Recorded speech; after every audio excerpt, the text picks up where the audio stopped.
like Ross.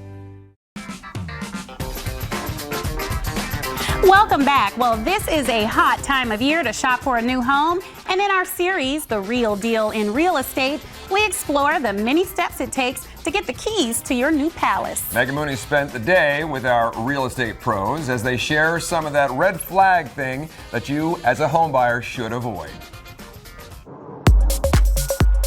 Are you ready to say goodbye to your landlord and venture into home ownership? The experts are saying that now is the time to make it happen because the market is in your favor. Before you dive into the home buying process, our Real Deal pros are here to help us know what red flags to look out for. First up, real estate agent Chris Fraley.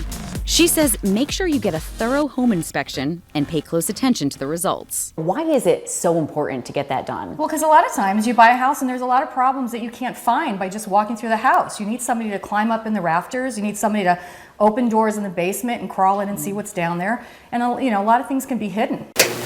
Also, make sure your inspector goes through the HVAC system, the roof, the plumbing, and checks faucets, so there's no surprises after you buy the house. Especially for the more expensive items like the roofing and the HVAC systems and the appliances. And you also want to look for structural issues like basement cracks, big cracks. Is there a red flag that you would say, don't get this house? One of my buyer's agents just had a house with mold all in the attic to the point where it was so bad, she voided the contract. An important reminder to keep realistic expectations when buying a resale.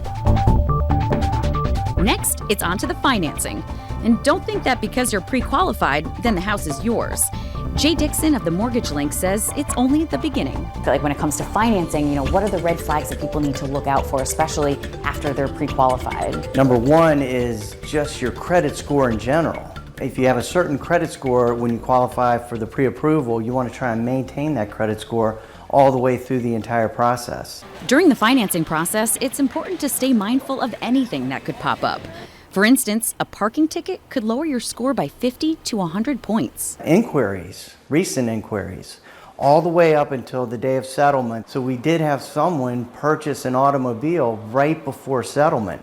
The underwriter found out about it and the loan could not go through. So to avoid a situation like that, Jay says try not to apply for any credit at all, or be prepared to write a letter explaining to your underwriter why you're applying for that credit when you're pre-approved for a home. Because the underwriter wants to verify anything and everything, and your final debt-to-income ratio is critical to the underwriter. Another tip, and stay with me here, keep your job and try not to even change jobs.